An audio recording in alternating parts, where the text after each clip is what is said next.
memberikan hukuman seperti ini kepada Adam. Tadi saya bacakan misalnya Kejadian 3 dari ayat 17. Lalu firman-Nya kepada manusia itu, karena engkau mendengarkan perkataan istrimu dan memakan dari buah pohon yang telah kuperintahkan kepadamu, jangan makan daripadanya.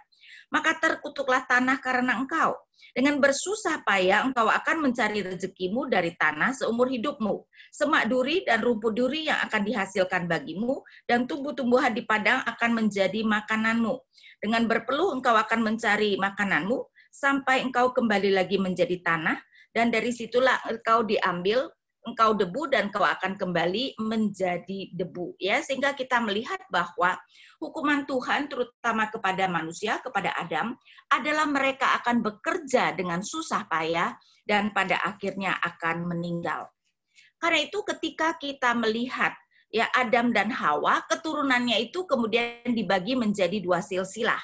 Kita bisa melihat silsilah Kain di Kejadian 4 dan silsilah dari Set terutama di Kejadian 5. Nah, menarik Bapak Ibu sekalian, yang dikatakan mati bukan silsilah dari Kain yang merupakan silsilah orang tidak percaya, tetapi silsilah dari Set yang sebenarnya merupakan silsilah orang percaya. Ya, satu persatu dikatakan Adam berumur 900-an tahun lalu mati, Enos berumur 900-an tahun dan sebagainya lalu mati. Kecuali tentu saja kita tahu satu, yaitu Henokh yang bergaul dengan Allah dan diangkat Allah tidak mati. Tetapi kemudian juga yang digambarkan hidup menderita adalah keturunan Set, bukan keturunan Kain.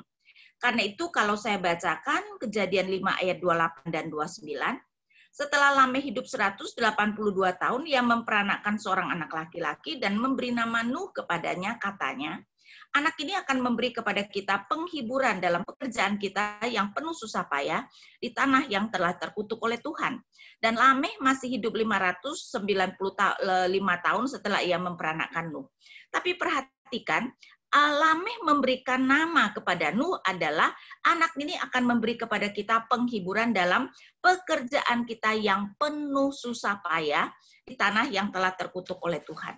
Mungkin pertanyaan kemudian yang timbul di dalam pemikiran kita adalah, kenapa yang digambarkan menderita bukan keturunan Kain, yaitu keturunan orang tidak percaya, melainkan keturunan Set, yaitu keturunan orang percaya. Nah, dalam hal ini, saya rasa ya, sama seperti zaman kuno sampai sekarang, orang Kristen berpikir, okelah Tuhan, mereka yang tidak percaya itu akan menderita dan mati, tapi bagaimana dengan kami yang sudah percaya? Apakah kami tetap akan menderita? Apakah kami tetap harus mati? Ternyata sayangnya Tuhan menjawab, ya. Bukan hanya orang tidak percaya yang akan menderita, tetapi kita juga akan menderita. Sehingga penderitaan, kesulitan harus kita lihat sebagai bagian yang sangat wajar di dalam kehidupan kita. Karena apa? Karena kita sendiri adalah orang berdosa. Walaupun sudah percaya pada Tuhan, kita tahu kita masih banyak kelemahan. Hidup di antara orang-orang berdosa. Bagaimana mungkin penderitaan dan kesulitan tidak menjadi bagian yang memang kita jumpai sehari-hari ya. Pandemi Corona itu sebenarnya bukan berarti hanya sekarang kita menderita. Sebelum pandemi dan sesudah pandemi pun pasti kita tetap akan menderita. Hanya sekarang rame-rame kelihatannya ya, semua orang boleh dikatakan tidak ada yang dalam keadaan tidak dalam kesulitan. Karena itu ini kemudian menghebohkan. Karena itu kita mau melihat bahwa kesulitan atau penderitaan haruslah, atau kita harus melihatnya bukan sebagai sesuatu yang negatif, tapi kita harus melihat bahwa itu adalah bagian yang sangat wajar dari kehidupan kita, dan ini adalah sarana yang Tuhan pakai untuk kita bertumbuh di dalamnya. Karena itu kita akan masuk Ester dengan tema bertumbuh dalam kesulitan, dan kita akan melihat Ester 4. Nah, Bapak Ibu sekalian, saya memberikan sedikit latar belakang apa yang terjadi. Kitab Ester menceritakan umat Tuhan yang berada di Persia ya, dulunya mereka dibuang ke Babel. Mereka yang tidak kembali ke Yerusalem itu kemudian tinggal di Babel, dan kemudian Babel itu kan dikuasai oleh Persia, sehingga akhirnya mereka yang tadinya di Babel sekarang berada di bawah kekuasaan kerajaan Persia. Nah, apa yang terjadi adalah Ratu Wasti diturunkan pada pasal yang pertama, dan kita tahu akhirnya Esther yang adalah seorang Yahudi kemudian bisa menjadi ratu. Esther itu dibesarkan oleh Mordekai yang sebenarnya adalah sepupunya, tapi kelihatannya jauh lebih tua karena orang tua Esther sudah meninggal. Dan Mordekai memberitahu Esther jangan memberitahukan dia bahwa dia adalah orang Yahudi. Karena itu identitas Esther belum ketahuan bahwa dia adalah orang Yahudi. Nah, kita kemudian diberitahukan bahwa Haman diangkat menjadi orang nomor 2 di dalam negeri Persia, dan Raja mengeluarkan perintah bahwa semua orang bertemu dengan Haman, maksudnya para pejabat, harus sujud menyembah.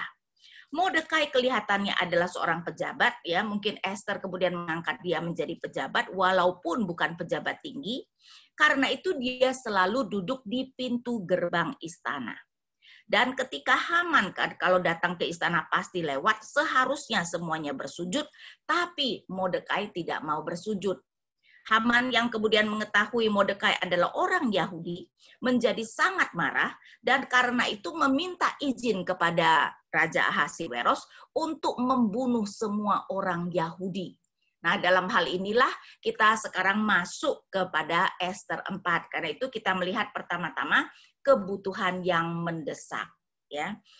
Surat undang-undang dikeluarkan Haman yang menyatakan bahwa ada pada tanggal tertentu, yaitu bulan ke-12 tanggal 13, masih jauh sebenarnya, ya. Sekarang ini diceritakan ketika Haman meminta supaya boleh membunuh orang Yahudi, ini masih bulan pertama. Tapi dia kemudian membuang undi untuk mendapatkan tanggal yang baik, dan undian itu jatuh pada bulan ke-12 tanggal 13. Karena itu dia kemudian mengeluarkan surat undang-undang yang menyatakan bahwa pada hari tersebut semua orang boleh membunuh orang Yahudi, tapi bukan itu saja. Mereka boleh menjarah dan mengambil semua harta orang-orang yang dibunuhnya. Dan di sini kita melihat kecerdikan Haman. Jika hanya membunuh, maka tentu saja mereka yang bukan musuh orang-orang Yahudi tidak mau mencoba membunuh. Karena apa? Namanya kita mencoba membunuh orang, kemungkinan kita terluka atau terbunuh. Jadi kalau tidak ada keuntungannya, buat apa mereka membunuh orang Yahudi? Karena itu Haman dengan cerdik mengatakan siapapun yang membunuh orang-orang Yahudi itu boleh merampas harta mereka. Nah, ini tentu saja akan membuat banyak sekali orang, terutama mereka yang serakah, mau membunuh orang Yahudi. Apalagi kita tahu orang Yahudi itu pintar berbisnis, ya. Zaman sekarang pun juga kita melihat bahwa orang-orang Yahudi di seluruh dunia itu kaya-kaya sekali. Dan bayangkan mereka itu sudah di pembuangan itu kalau zaman Ahasiweros sudah 100 tahunan. Berarti mereka sudah kembali berbisnis seperti semula, sehingga kemungkinan cukup banyak dari mereka yang memang sudah kaya. Karena itu tidak mengherankan surat undang-undang ini pasti menimbulkan keinginan daripada orang-orang yang bahkan bukan musuh orang Israel untuk membunuh orang-orang Israel pada tanggal 13 bulan ke-12 nanti. Karena itu tidak mengherankan surat undang-undang yang dikeluarkan Haman membuat Mordekai berkabung. Saya baca Esther 4 ayat 1. Setelah Mordekai mengetahui segala yang terjadi itu, ia mengoyakkan pakaiannya, lalu memakai kain kabung dan abu, kemudian keluar berjalan di tengah-tengah kota sambil melolong-lolong dengan nyaring dan pedih. Ya, orang zaman kuno biasanya kalau menangis memang bukan hanya mengeluarkan air mata, tapi kita harus melihat bahwa Mordekai juga dengan sengaja melolong-lolong. Kenapa? Karena ia mau menarik perhatian Esther. Dia tentu saja tidak bisa masuk istana, dan kita tahu ratu ataupun perempuan-perempuan dalam istana sering sekali tidak tahu apa yang terjadi di luar istana. Karena itu kita melihat ayat 2, dengan demikian datanglah ia sampai ke pintu gerbang istana raja, karena seorang pun tidak boleh masuk pintu gerbang istana raja dengan berpakaian kain kabung. Jadi kalau biasanya dia bisa duduk di pintu gerbang, sekali ini dia tidak masuk, ya, karena apa? Berpakaian kabung. Dan kita melihat ayat 3 di tiap-tiap daerah, kemana titah dan undang-undang raja telah sampai, ada perkabungan yang besar di antara orang Yahudi disertai puasa dan ratap tangis. oleh banyak orang dibentangkan kain kabung dengan abu sebagai lapik tidurnya. Ya, jadi kita bisa melihat bahwa Mordekai tidak diam saja ketika malapetaka yang begitu besar itu akan menimpa orang Yahudi. Karena itu kita melihat dia memikirkan cara untuk mengatasi kesulitan yang ada. Ya, jadi dalam hal ini ia sengaja meratap di depan pintu gerbang istana untuk mendapatkan perhatian Ester. Dan ternyata tindakannya berhasil, dia mendapat perhatian Ester. Karena itu kita melihat next. Kalau kita melihat apa yang dikatakan Alkitab, Alkitab itu dengan sengaja sering memakai kata yang sama untuk supaya kita bisa melihat apa yang tersirat atau penekanan-penekanan yang ada. Karena itu kalau kita menelusuri kata bo, yaitu kata datang atau pergi, cuman memang tidak selalu di LAI diterjemahkan dengan jelas kata datang dan pergi, maka kita melihat tindakan Mordekai memicu banyak tindakan yang lain. Di ayat 4, tindakan Mordekai memicu dayang-dayang dan sida-sida datang kepada Ester, menceritakan apa yang terjadi. Kelihatannya mereka tahu ya Mordekai itu adalah sepupu Ester, karena itu menceritakan kepada Ester apa yang terjadi. Dan tentu saja ini membuat Ester sangat khawatir. Karena apa? Tadi sudah dikatakan, berpakaian kabung, kalau sampai melewati pintu gerbang istana bisa dihukum. Kemungkinan hukumannya adalah mati. Karena itu tentu saja Ester sangat ketakutan, takut kalau nanti Mordekai dihukum mati. Karena itu kita melihat bahwa di ayat 4, Ester juga mengirim dayang-dayangnya untuk memberikan pakaian kepada Mordekai. Tujuannya Mordekai tidak lagi memakai pakaian berkabungnya. Kemudian kita bisa melihat apa yang terjadi. Ester juga mengirim Hata, sida-sida untuk bertanya kepada Mordekai apa sesungguhnya yang terjadi. Ester tentu saja tahu, pasti ada sesuatu yang besar yang terjadi sampai kemudian Mordekai memakai kain kabung melolong-lolong di depan pintu gerbang istana. Sehingga kita melihat kata bo juga muncul ya di dalam ayat 4 itu, dan akhirnya kita melihat bahwa Ester juga memanggil sida-sida untuk bertanya kepada Mordekai. Mordekai kemudian menceritakan kepada sida-sida tersebut yang bernama Hata, dan Mordekai juga memberitahukan apa yang terjadi, bahkan bisa memberikan salinan surat undang-undang yang dikeluarkan Haman. Berarti Mordekai ini adalah orang yang sangat resourceful ya, dia bisa mendapatkan surat undang-undang tersebut. Saya bacakan ayat 8. Juga salinan surat undang-undang yang dikeluarkan di Susan untuk memunahkan mereka itu diserahkannya kepada Hata supaya diperlihatkan dan diberitahukan kepada Ester. Lagi pula Hata disuruh menyampaikan pesan kepada Ester supaya pergi, lihat nggak kata pergi, supaya pergi menghadap raja untuk memohon karunia-Nya dan untuk membela bangsanya di hadapan Baginda. Jadi Mordekai yang datang kepada Ester sekarang meminta Ester untuk datang atau pergi menghadap raja. Tapi sayangnya awalnya Ester itu takut karena apa? Di ayat 11 dikatakan, semua pegawai raja serta penduduk daerah-daerah kerajaan mengetahui bahwa bagi setiap laki-laki atau perempuan yang menghadap raja di pelataran dalam dengan tiada dipanggil, hanya berlaku satu undang-undang yakni hukuman mati. Hanya orang yang kepadanya raja mengulurkan tongkat emas yang akan tetap hidup, dan aku selama 30 hari ini tidak dipanggil menghadap raja. Ya, jadi di sini juga ada kata datang atau pergi, dan Ester keberatan, tapi akhirnya kita akan melihat bahwa di ayat 16, Ester kemudian mengatakan dia akan pergi menghadap raja. Poinnya adalah, ya dalam hal ini yang saya mau katakan, tindakan Mordekai itu memicu banyak tindakan. Memicu dayang-dayang datang pada Ester, memicu Ester mengirim orang kepada Mordekai, memicu Mordekai juga kemudian kembali mengirim Hata kepada Ester dan meminta Ester untuk pergi ke raja, walaupun awalnya Ester ragu, akhirnya Ester akan pergi menghadap raja. Pelajaran apa yang bisa kita dapatkan hanya dari beberapa kata datang atau pergi ini? Berarti pentingnya kita bertindak. Ya, ketika kita berada di dalam kesulitan, jangan hanya diam merenungkan mungkin nasib buruk kita, tetapi seharusnya kita bertanya kepada Tuhan apa yang perlu kita lakukan, sebuah tindakan. Mungkin itu adalah tindakan kecil saja, tetapi tindakan itu bisa seperti domino pertama, ya kalau kita melihat sering sekali kan orang menyusun domino yang sampai ratusan ribuan, disusun demikian rupa, sehingga kalau domino pertama yang disentil dan dijatuhkan, bisa kemudian mengakibatkan semua domino itu jatuh. Nah, di sini ini yang terjadi. Tindakan Mordekai memicu banyak tindakan lain. Bapak Ibu sekalian, kita itu tidak pernah tahu apa yang Allah bisa pakai tindakan kita, ya. Jadi apa yang bisa Allah pakai dari tindakan kita, siapa tahu kemudian memicu sebuah gelombang yang besar atau memicu tindakan-tindakan yang akhirnya banyak sekali manfaatnya. Kita melihat next, ya. Tadi saya katakan Mordekai bahkan mendapatkan salinan surat undang-undang.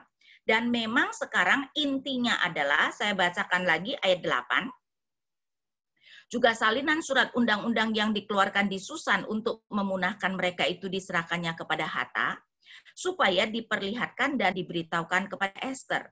Lagi pula Hatta disuruh menyampaikan pesan kepada Ester supaya pergi menghadap raja, perhatikan, untuk memohon karunia-Nya dan untuk membela bangsanya di hadapan Baginda. Membela bangsanya. Tadi saya mengatakan, orang lain belum tahu kalau Ester adalah orang Yahudi. Kemungkinan raja pun tidak, ya, karena kan ketika raja memilih ratu menggantikan Wasti kan banyak sekali anak gadis, jadi akhirnya dia malas sekali menanyakan kebangsaan apa gadis yang kemudian tidur dengan dia atau datang kepada dia, ya. Karena itu Ester juga mungkin raja tidak tahu kalau Ester adalah orang Yahudi, dan sekarang sudah tiba waktunya Ester membuka rahasia dirinya. Dan ini menunjukkan Bapak Ibu bahwa keterdesakan akan memaksa kita untuk meninggalkan zona nyaman kita dan melakukan hal yang baru. Kesulitan-kesulitan itu membuat kita menjadi kreatif. Apalagi kita yang mungkin penghasilannya berkurang, atau bahkan ada yang sekarang tidak ada penghasilan, mulai harus berpikir bagaimana supaya aku bisa tetap mendapatkan penghasilan. Karena itu zaman sekarang kita tahu bahwa banyak sekali ibu-ibu demi membantu suami yang mungkin penghasilan jauh banyak berkurang, ya, kemudian mulai membuat makanan untuk dijual secara online misalnya, ya. Dan itu adalah sesuatu yang mungkin tidak pernah terpikirkan sebelumnya. Karena itu kita melihat bahwa keterdesakan akan memaksa kita untuk meninggalkan. Kita bisa dari siapa ya, Pak? Kita bisa melihat misalnya, ya, sekarang gereja, ya, semuanya memakai Zoom, memakai Google dan sebagainya, dan tidak mungkin gereja itu kemudian memulai sarana Pak. bukan ada kesulitan dan kita tidak dapat beribadah tatap muka selama ini. Ya, karena itu kita melihat bahwa keterdesakan akan memaksa kita untuk meninggalkan zona nyaman. Ya, pandemi akan memaksa kita untuk, ya, melakukan hal-hal yang tadinya tidak pernah kita bayangkan akan kita lakukan. Ya, karena itu kita harus melihat bahwa kesulitan dan keterdesakan sebenarnya sangat baik. Salah satu hal yang sangat positif membuat kita berpikir secara kreatif dan memaksa kita untuk melakukan hal yang baru. Kemudian next kita melihat permasalahan yang dihadapi. Nah, ternyata tadi juga kita sudah membaca, ya, ternyata Ester ketakutan kalau harus menghadap raja, karena ternyata, dan ini memang adalah undang-undang Persia yang aneh, ya, istri sendiri pun tidak boleh menghadap raja kalau tidak diundang, dan setiap orang yang menghadap raja tanpa diundang, itu bisa kita lihat, mengulurkan tongkatnya, tongkat emasnya, berarti hukumannya mati, termasuk istri sendiri. Jadi memang ini adalah undang-undang yang aneh dari Persia, tapi memang Persia ternyata ada beberapa undang-undang yang aneh. Salah satunya juga terlihat di Ester pasal 1, yaitu apa? Kalau raja mengeluarkan undang-undang, ya, maka undang-undang itu tidak dapat dibatalkan bahkan oleh raja sendiri. Aneh ya, saya rasa di dunia ini nggak ada kali selain Persia yang mempunyai undang-undang seperti itu. Biasanya orang yang mengeluarkan undang-undang tentu saja dapat membatalkan undang-undang tersebut. Tetapi di Persia ternyata tidak bisa, ya karena itu biasanya diberi jangka waktu, misalnya 30 hari. Seperti misalnya kita bisa tahu pada waktu Daniel ya, Daniel yang akhirnya dilemparkan ke gua singa. Raja waktu itu, Raja Darius kemudian sadar bahwa dia sudah terjebak, tapi undang-undang yang sudah dia keluarkan tidak bisa dibatalkan dan undang-undang itu mempunyai jangka waktu yaitu 30 hari. Ya, jadi kita melihat bahwa Esther ada kesulitan. Karena itu Bapak Ibu kita harus mengerti tindakan yang benar bukan berarti tanpa rintangan. Dan ini harus kita sadari sekali. Tindakan yang benar bukan berarti tanpa rintangan. Apalagi kita tahu bahwa Tuhan Yesus berkata, dunia membenci aku dan dunia akan membenci engkau. Artinya, ketika kita mau melakukan hal yang benar, pasti banyak rintangan di dalam dunia ini. Bahkan ya, kita tahu bahwa salah satu ucapan bahagia Tuhan Yesus yang terakhir, saya baca dari Matius 5, ya, Matius 5 saya bacakan ayat 10. Dikatakan seperti ini. Berbahagialah orang yang dianiaya oleh sebab kebenaran, karena merekalah yang empunya kerajaan surga. Jadi berbahagialah orang yang dianiaya, tentu saja bukan karena kesalahan sendiri, tetapi karena melakukan kebenaran. Tapi bukan itu saja. Tuhan Yesus kemudian dengan sengaja mengaplikasikan secara pribadi kepada murid-muridnya. Karena itu kalau saya lanjutkan Matius 5 ayat 11 dan 12, berbahagialah kamu jika karena aku kamu dicela dan dianiaya dan kepadamu difitnahkan segala yang jahat. Bersukacitalah dan bergembiralah karena upahmu besar di surga, sebab demikian juga telah dianiaya nabi-nabi yang sebelum kamu. Sehingga kita harus mengerti bahwa Tuhan Yesus pun mengatakan bahwa murid-muridnya pasti menderita. Semakin kita melakukan tindakan yang benar, kelihatannya semakin banyak tantangan. Karena itu ya Bapak Ibu sekalian, tindakan yang benar bukan berarti tanpa tantangan, bahkan biasanya tindakan yang benar itu mendapatkan banyak tantangan. Nah, dan kita melihat bahwa masalah Esther ada dua. Masalah umum, resiko menghadap raja tanpa diundang, tadi sudah kita baca, tetapi ada masalah pribadi.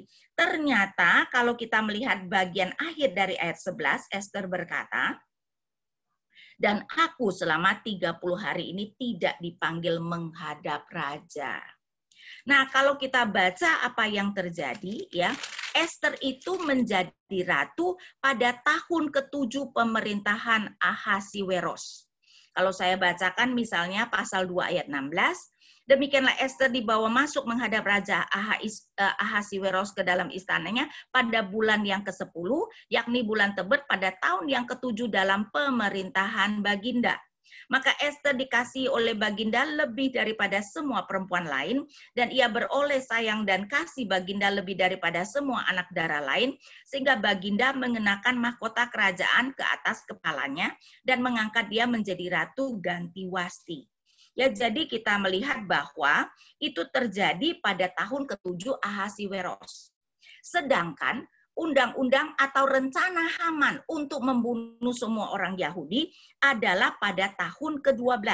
Karena itu saya bacakan Esther 3 ayat 7.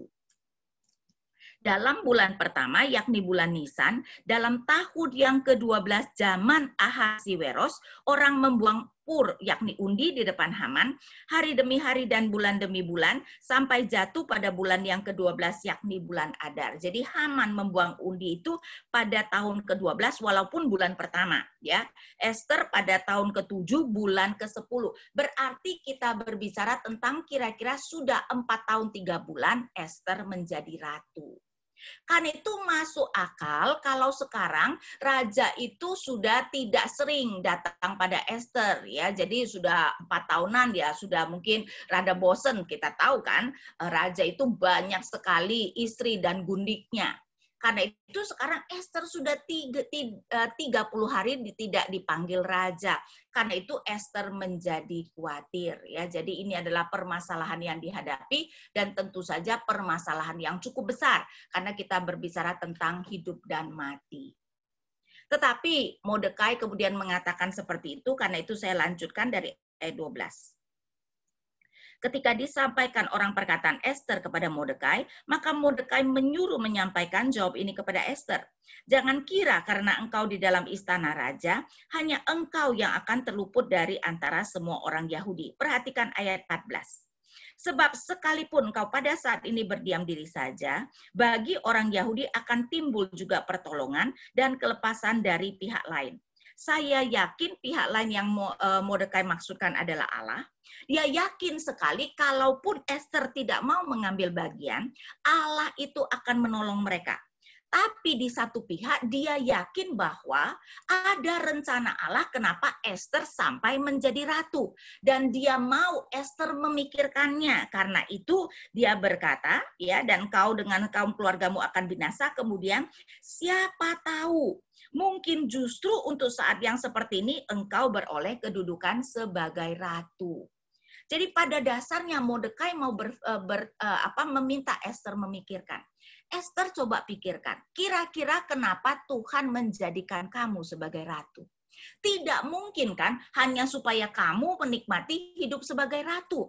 Pasti ada rencana Allah yang besar sampai-sampai kamu dijadikan ratu. Apalagi memang biasanya kan Tuhan itu tidak memperbolehkan orang Yahudi menikah dengan orang yang tidak seiman, ya. Jadi ras lain biasanya karena tidak seiman. Jadi kenapa Ester dijadikan ratu dari Raja Ahasiweros? Dan Mordekai sangat percaya karena Tuhan sudah tahu bahwa ada peristiwa yang akan membutuhkan kedudukan Ester sebagai ratu untuk menyelesaikannya. Nah, Bapak Ibu sekalian, ini adalah ayat yang sangat penting yang perlu kita renungkan. Di mana ketika kita menghadapi kesulitan, kita perlu memikirkan pernyataan siapa tahu ini. Siapa tahu, ya, Tuhan itu dengan sengaja menempatkan kita di perusahaan ini untuk menghadapi kesulitan ini. Kecenderungan kita zaman sekarang itu adalah kalau menghadapi sedikit tantangan dan kesulitan, yang kita lakukan adalah kabur. Karena itu ya zaman sekarang memang kita dikatakan itu adalah zaman instan ya atau generasi instan. Dengan mudah orang itu berpindah kerja. Waktu itu saya mendengarkan radio dan saya rasa apa yang dikatakan itu sangat menarik. Dia mengatakan bahwa 1-2 generasi sebelumnya orang itu di seumur hidupnya mungkin hanya bekerja di 2 atau 3 perusahaan. Bahkan kalau orang Jepang bisa tuh dari mulai kerja sampai pensiun cuma 1 perusahaan. Jadi memang orang itu bisa bekerja 20-30 tahun di 1 perusahaan dan itu adalah hal yang umum. Nah, itu adalah hal yang sangat umum bagi generasi saya. Karena itu saya misalnya ya di STT sekarang saya itu sudah 20 tahun dan tidak terasa tuh sudah melayani sebagai dosen itu selama 20 tahun. Ya, dan kemungkinan saya akan terus ada di sini sampai kemudian misalnya pensiun. Jadi dalam hal ini generasi saya itu adalah hal yang sangat umum, tapi tidak demikian dengan generasi yang sekarang. Mungkin yang kita sebut generasi milenium. Di mana kemudian pembicara di dalam radio itu mengatakan ternyata generasi sekarang selama masa kerja mereka, jadi dalam hal itu kita hitung deh ya, kira-kira masa produktif seseorang itu kira-kira berapa tahun? Kalau dia mulai bekerja umur 25 sampai umur 55 atau 60, berarti kira-kira lah ya 30-an tahun ya, masa produktif itu 30-an tahun. Kalau 2 generasi sebelumnya itu kira-kira hanya 2-3 tempat kerja, maka dikatakan generasi sekarang selama 30-an tahun, Bapak Ibu tahu diperkirakan berapa kali mereka pindah kerja? Ternyata bisa sampai 12 sampai 16 kali. Artinya setiap 2-3 tahun pindah kerja.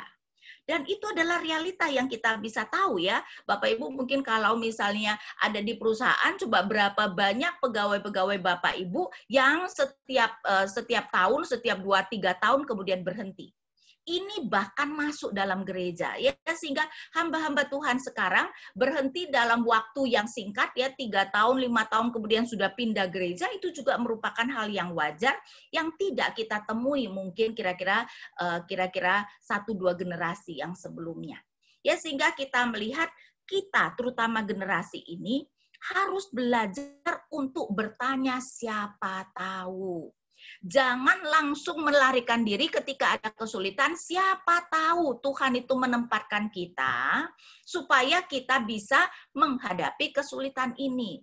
Lagi pula kalau kita mau berdampak pada sebuah perusahaan, apalagi berdampak pada sebuah pelayanan di gereja, saya rasa 3-5 tahun itu belum apa-apanya. Orang baru mulai mengenal. Percaya saja mungkin belum. Atau nanti setelah 5-10 tahun baru mulai dipercaya.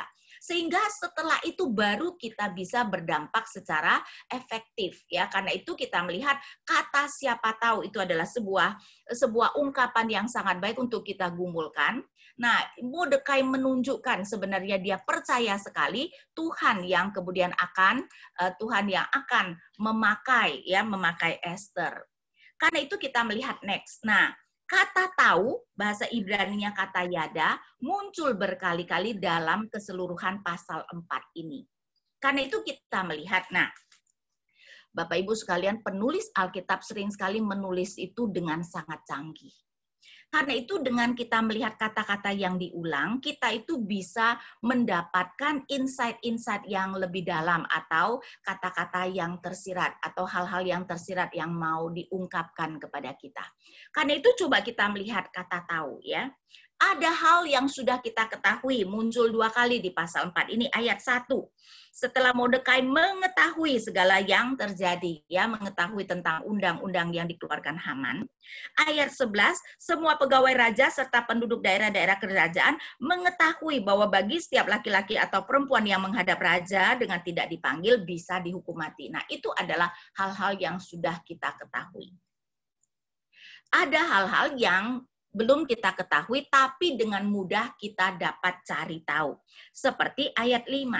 Maka Ester memanggil Hata, salah seorang sida-sida raja yang ditetapkan baginda melayani dia, lalu memberi perintah kepadanya menanyakan Mordekai untuk mengetahui apa artinya dan apa sebabnya hal itu. Dan dengan cepat, ya, Hata kemudian bisa mendapat jawaban dari Mordekai. Nah, zaman kita Bapak Ibu, ya, apa yang kita tidak tahu dengan mudah kita googling dan langsung bisa cari tahu, ya. Sehingga ini adalah hal yang sangat mudah kita lakukan di zaman sekarang ini. Tapi Bapak Ibu, ada hal yang tidak dapat kita ketahui sampai kita melakukannya. Dengan Mordekai mengatakan siapa tahu, mungkin justru untuk saat yang seperti ini engkau beroleh kedudukan sebagai ratu.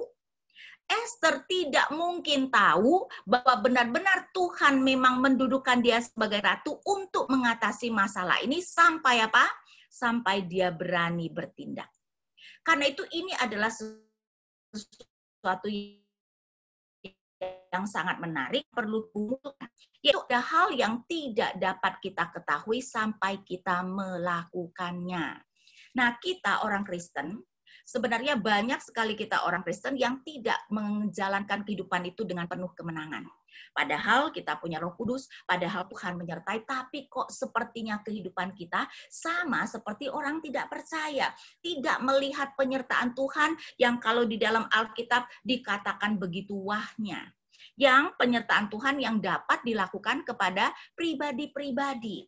Nah, mungkin ya Bapak Ibu sekalian, itu adalah karena kita tidak berani melangkah. Ketika Tuhan menyuruh kita melakukan sesuatu, kita kemudian beralasan, aduh Tuhan terlalu susah dah. Kayaknya itu bukan bebanku dan sebagainya, dan akhirnya kita tidak pernah melangkah, dan kita tidak pernah tahu apa yang sebenarnya bisa Allah lakukan kalau kita berani melangkah. Elia disuruh pergi ke Sungai Kerit dan dikatakan Tuhan bahwa gagak-gagak akan memberikan dia membawakan roti dan daging bagi dia.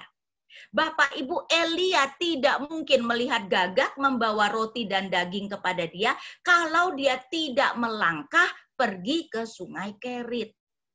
Dengan demikian kita harus tahu bahwa ada hal-hal yang tidak mungkin kita ketahui apa yang akan Tuhan lakukan bagi kita atau bagaimana Tuhan akan memakai kita sampai kita berani melangkah, ya. Siapa tahu kalau kita berani melangkah, maka ini yang akan terjadi atau ada hal-hal yang ajaib yang dapat kita lihat di dalam kehidupan kita.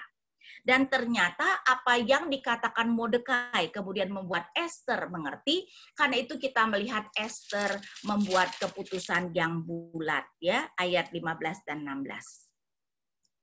Maka Esther menyuruh menyampaikan jawab ini kepada Mordekai. Pergilah, kumpulkanlah semua orang Yahudi yang terdapat di Susan dan berpuasalah untuk aku. Janganlah makan dan janganlah minum 3 hari lamanya, baik waktu malam, baik waktu siang. Aku serta dayang-dayangku pun akan berpuasa demikian, dan kemudian aku akan masuk menghadap raja, sungguh pun berlawanan dengan undang-undang, kalau terpaksa aku mati, biarlah aku mati. Ya, jadi di sini kita bisa melihat Esther yang tadinya ketakutan, sekarang berani untuk mengambil resiko itu walaupun nyawanya yang dipertaruhkan. Karena itulah kenapa tema kita hari ini adalah bertumbuh dalam kesulitan. Kalau tidak dipaksa dari keadaan, Esther tidak akan bertumbuh. Dan Bapak Ibu kalau perhatikan, sejak ini Esther berubah. Mulai dari pasal 5 kita bisa melihat Esther itu menjadi sangat confidence, dan Esther itu kemudian bisa melakukan tindakan-tindakan yang sangat cerdik. Kalau dulu sebelumnya Esther itu sepertinya hanya melakukan apa yang Mordekai perintahkan, maka sekarang dia bisa berinisiatif. Bahkan kalau kita melihat di dalam ayat 15 dan 16 ini, di dalam keseluruhan kitab Esther mungkin harus juga dimengerti di dalam kehidupan Esther, pertama kali dia yang memberi perintah kepada Mordekai.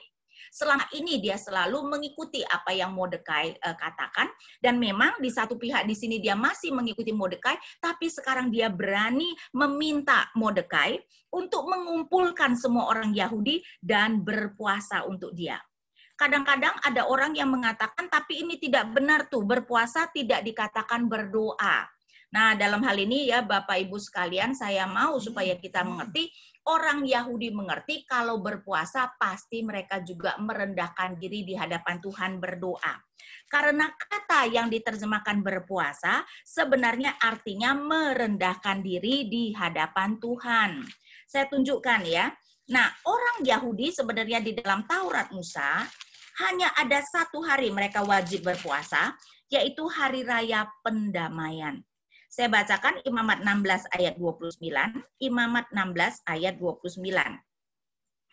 Inilah yang harus menjadi ketetapan untuk selama-lamanya bagi kamu, yakni pada bulan yang ke-7 pada tanggal 10 bulan itu, kamu harus merendahkan diri dengan berpuasa, dan janganlah kamu melakukan sesuatu pekerjaan, baik orang Israel asli maupun orang asing yang tinggal di tengah-tengahmu. Lihat ya, kamu harus merendahkan diri dengan berpuasa. Tapi sebenarnya Bapak Ibu sekalian, kata yang diterjemahkan panjang lebar LAI, merendahkan diri dengan berpuasa, itu adalah satu kata. Biasanya Alkitab Inggris hanya menerjemahkan misalnya you shall humble yourself, ya. Saya baca, atau you shall deny yourself. Saya bacakan misalnya dari NIV. Imamat Leviticus ya, Leviticus 16 ayat 29. This is to be a lasting ordinance for you. On the 10th day or the 7th month, you must deny yourself. Lihat nggak? Tidak ada kata fasting, tidak ada kata berpuasa. Karena kata yang bisa diterjemahkan berpuasa bisa berarti merendahkan diri atau menyangkal diri.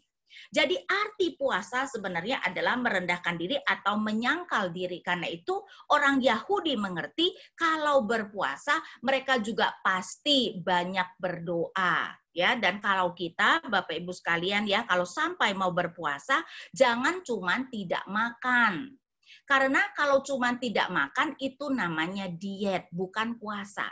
Puasa itu kalau kita tidak makan, bukan saja tidak makan, tapi kita merendahkan diri di hadapan Tuhan. Jadi banyak membaca firman, banyak berdoa, baru itu namanya kita berpuasa, ya. Sehingga kita melihat Esther sampai menyuruh seluruh orang Yahudi untuk berpuasa bagi dia, berarti dia tahu sekali bahwa ini adalah hal yang penting, ya. Dan kemudian dia mengatakan, kalau terpaksa aku mati, biarlah aku mati. Kenapa dia mengatakan seperti itu? Kenapa dia tidak mengatakan pastilah Tuhan akan memelihara dan aku tidak akan mati? Tapi rupanya tokoh-tokoh Alkitab memang sering sekali mengerti bahwa mereka tidak boleh mendikte Tuhan, karena itu tidak memakai kata pasti ketika memohon kepada Tuhan. Saya tunjukkan misalnya Kaleb di Yosua 14. Bapak Ibu tahu dong Kaleb, ya, Kaleb Yosua. Tentu saja kita percaya atau yakin dia adalah orang yang sangat beriman. Nah, kalau saya bacakan Yosua 14 ayat 12, ini yang Kaleb katakan. Yosua 14 ayat 12. Oleh sebab itu berikanlah kepadaku pegunungan yang dijanjikan Tuhan pada waktu itu, sebab engkau sendiri mendengar pada waktu itu bahwa di sana ada orang enak dengan kota-kota yang besar dan berkubu. Dan ini menunjukkan iman Kaleb. Berani meminta daerah yang ada orang enak. Orang enak ada raksasa-raksasanya. Kita tahu bahwa generasi pertama yang keluar dari Mesir tidak berani bertempur dengan Kanaan karena mengatakan orang-orang Kanaan adalah raksasa-raksasa. Dan sekarang Kaleb dengan sengaja meminta daerah yang ada raksasanya. Tapi ini saya belum selesai membaca ayat 12, sekarang saya baca bagian akhirnya. Mungkin Tuhan menyertai aku sehingga aku menghalau mereka seperti yang difirmankan Tuhan. Memakai kata mungkin bukan memakai kata pasti Tuhan menyertai aku. Mengapa memakai kata mungkin? Karena mengerti bahwa sebagai seorang hamba tidak boleh mendikte Tuhan. Iman adalah percaya dengan apa yang Tuhan katakan. Kita percaya bahwa Allah kita Maha Kuasa. Tapi Alkitab juga mengatakan kepada kita bahwa Tuhan berkata, rancanganku bukan rancanganmu. Artinya apa? Artinya kita itu tidak bisa mengetahui dengan pasti apa yang Tuhan rencanakan, kecuali Tuhan secara spesifik sudah memberitahukan kepada kita. Ya, kalau tidak, kemungkinan sekali sebenarnya apa yang Tuhan rancangkan berbeda dengan apa yang kita rancangkan. Karena itu kenapa Kaleb tidak berani mengatakan pasti, mengatakan mungkin Tuhan menyertai aku. Saya berikan lagi contoh mengenai Yonatan, ya, Yonatan anak Saul. Itu adalah orang yang jauh lebih beriman daripada Saul. Sehingga di dalam 1 Samuel 14, ketika orang Israel dikepung oleh banyak sekali orang Filistin, Saul tidak berani melakukan apa-apa, Saul dengan 600 tentaranya, tapi Yonatan berdua saja dengan bujang pembawa senjatanya, mau berkata seperti ini. Karena itu saya tunjukkan misalnya 1 Samuel 14 ayat 6. Berkatalah Yonatan kepada bujang pembawa senjatanya itu, mari kita menyeberang ke dekat pasukan pengawal orang-orang yang tidak bersunat ini. Mungkin Tuhan akan bertindak untuk kita, sekali lagi tidak mengatakan pasti Tuhan akan bertindak untuk kita, tetapi memakai kata mungkin Tuhan akan bertindak untuk kita, sebab bagi Tuhan tidak sukar untuk menolong baik dengan banyak orang maupun dengan sedikit orang. Bapak Ibu bisa nggak lihat imannya? Yonatan mengatakan bagi Tuhan tidak sukar untuk menolong baik dengan banyak orang maupun dengan sedikit orang, menunjukkan keyakinannya akan kemahakuasaan Allahnya. Karena itu dia berani berdua saja dengan bujang pembawa senjatanya merangkak menaiki bukit di mana musuh mereka orang Filistin sudah menunggu di atas bukit. Nah, secara dari perspektif manusia itu namanya bunuh diri. Bagaimana mungkin kamu berdua merangkak naik, musuh sudah menunggu di depan, kamu bisa menang. Lain kalau musuh itu tidak tahu kamu merangkak ke atas. Tapi di sini kita melihat nanti musuh itu sudah menanti mereka. Ya, jadi dalam hal ini menunjukkan Yonatan yakin sekali kalau Tuhan mampu memberikan mereka kemenangan, tidak peduli banyak orang atau sedikit orang. Tapi dia tetap memakai kata mungkin Tuhan akan bertindak untuk kita, karena sekali lagi yakin akan kekuasaan Tuhan, tapi kita sering sekali tidak tahu kehendak Tuhan, karena itu kita tidak boleh memakai kata pasti. Ya, karena itu Bapak Ibu ketika kita berdoa misalnya mendoakan orang sakit, kita tidak seharusnya mengatakan pasti kamu sembuh, tidak. Yang bisa kita katakan adalah kita percaya Allah mampu menyembuhkan kamu. Karena itu marilah kita berdoa supaya Tuhan menyembuhkan, ya. Kiranya Tuhan menyembuhkan. Kita sebenarnya tidak boleh mengatakan pasti Tuhan akan menyembuhkan kecuali Tuhan sudah secara spesifik mengatakan kepada kita. Karena apa? Karena sekali lagi kita di dalam iman bertindak menurut apa yang Tuhan firmankan, dan firman Tuhan menyatakan Allah kita Maha Kuasa tentu saja bisa menyembuhkan, tapi firman Tuhan juga mengatakan kita sering tidak tahu rancangan Tuhan. Karena itu kita tidak boleh sok yakin terhadap atau mengetahui rancangan Tuhan. Nah, kita juga berikan contoh Daniel 3 ya, sehingga saya tunjukkan Daniel 3 ayat 17 dan 18. Ini berbicara tentang teman-teman Daniel yang disuruh menyembah patung Nebukadnezar, kalau tidak mereka akan dilemparkan ke tungku api, dan ini adalah jawaban daripada ketiga teman-teman Daniel ini. Ayat 17. Jika Allah kami yang kami puja sanggup melepaskan kami, maka ia akan melepaskan kami dari perapian yang menyala-nyala itu dan dari tanganmu ya Raja. Nah, kalau kita baca LAI, kelihatannya ada satu kata yang hilang ya, atau harusnya ditambahkan. Karena memang kadang-kadang bahasa Ibrani tidak begitu mudah untuk diterjemahkan. Karena seakan-akan ketiga teman Daniel itu mengatakan, jika Allah kami yang kami puja sanggup, dia akan melepaskan kami. Tersirat kalau dia tidak sanggup, ya apa boleh buat. Karena itu di dalam versi Inggris ditambahkan so, if so. Jika demikian. Maksudnya adalah, jika engkau Raja Nebukadnezar melempar kami ke dalam tungku api, maka Allah kami yang kami puja sanggup melepaskan kami dan ia akan melepaskan kami. Tapi coba lihat ayat 19. Tetapi seandainya tidak, hendaklah tuanku mengetahui ya Raja, bahwa kami tidak akan memuja dewa tuanku dan tidak akan menyembah patung emas yang tuanku dirikan itu. Lihat nggak? Memberi kebebasan kepada Allah. Kami yakin Allah kami akan melepaskan, dan kelihatannya cukup yakin bahwa Allah akan melepaskan, tapi tetap memberikan kebebasan. Tapi kalaupun Allah tidak menyelamatkan kami seperti yang kami inginkan, kami bersedia mati ya Raja Nebukadnezar. Ya, sehingga kita melihat keputusan yang tidak memaksakan kehendak Allah. Karena sekali lagi Allah berkata, rancanganku bukan rancanganmu. Dan di sini kita melihat bahwa apa yang dilakukan Esther, dia sekarang berani mengambil resiko, cukup yakin tentu saja bahwa Allah akan memelihara dia, tetapi kalaupun dia harus mati, dia rela dan tidak akan sakit hati. Dan ini adalah sikap yang seharusnya kita miliki. Karena itu ya Bapak Ibu, ketika kita diminta Tuhan melakukan sesuatu, kita harus berani menanggung resiko. Jadi hitung dulu resikonya. Tuhan Yesus berkata, untuk ikut Tuhan, hitung resikonya. Hitunglah harga yang harus kamu bayar, dan apakah kamu bersedia membayar harga itu atau tidak. Kalau kamu tidak bersedia bayar harga, ya jangan lakukan.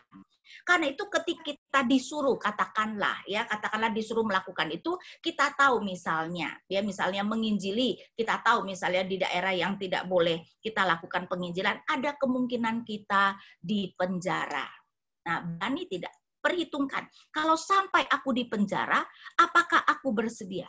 Kalau tidak bersedia, ya jangan. Jangan kemudian sok yakin mengatakan, aku akan menginjili, pasti Tuhan tidak akan membiarkan aku di penjara.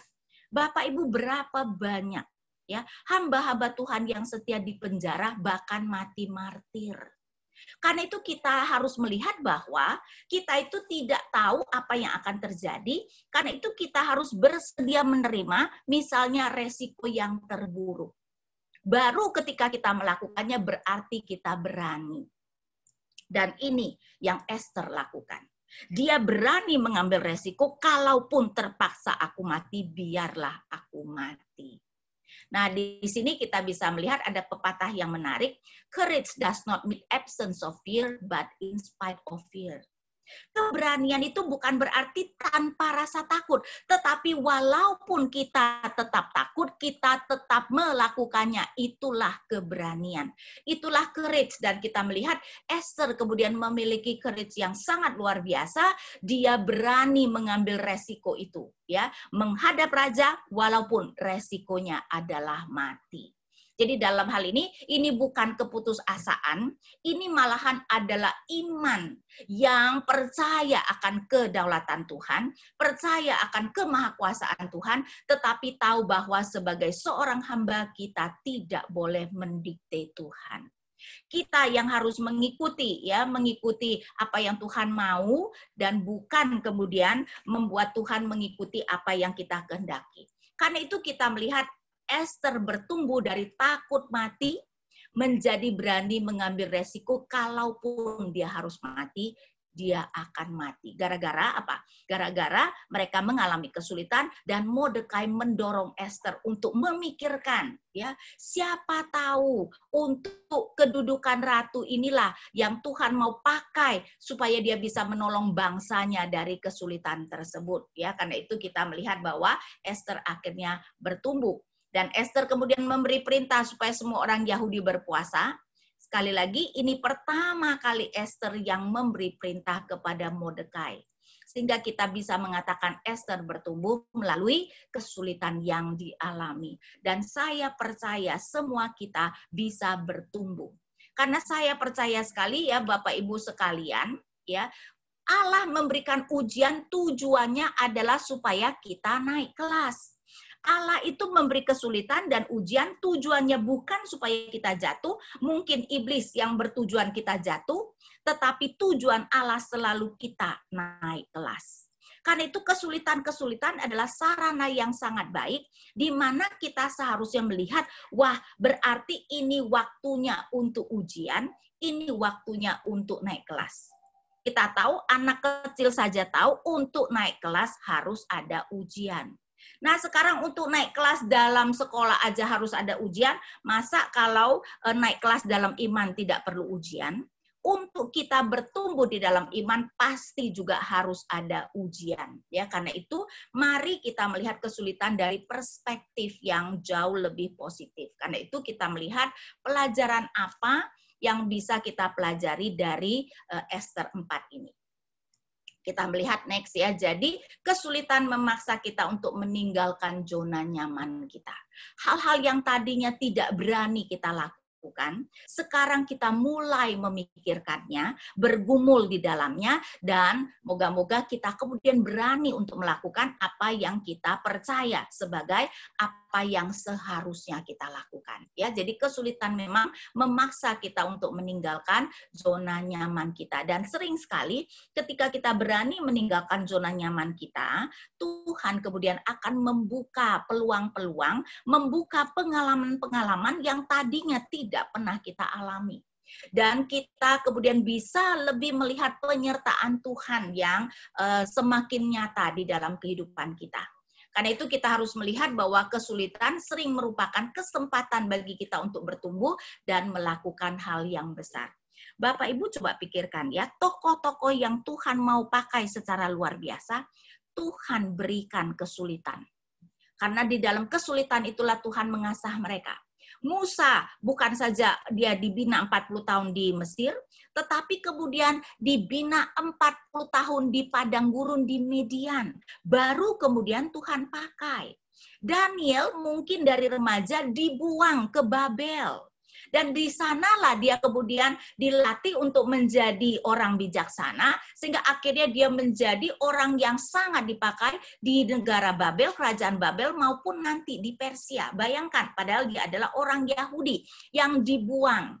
Kita bisa melihat misalnya Yusuf, Tuhan mau pakai dia, tapi Yusuf dijual dulu sebagai budak oleh saudara-saudaranya. Kita melihat bahwa kesulitan sering merupakan kesempatan bagi kita untuk bertumbuh. Karena itu ketika kita berada di dalam kesulitan, yang perlu kita tanyakan adalah Tuhan untuk apa, pelajaran apa yang Tuhan berikan. Nah, kita tentu saja sudah mengenal dengan baik Roma 8 ayat 28 ya. Tapi kita sering berhenti membaca hanya di ayat 28 dan tidak melihat ayat 29. Karena itu saya mau supaya kita membuka Roma 8 dan saya akan membacakan ayat 28 dan 29.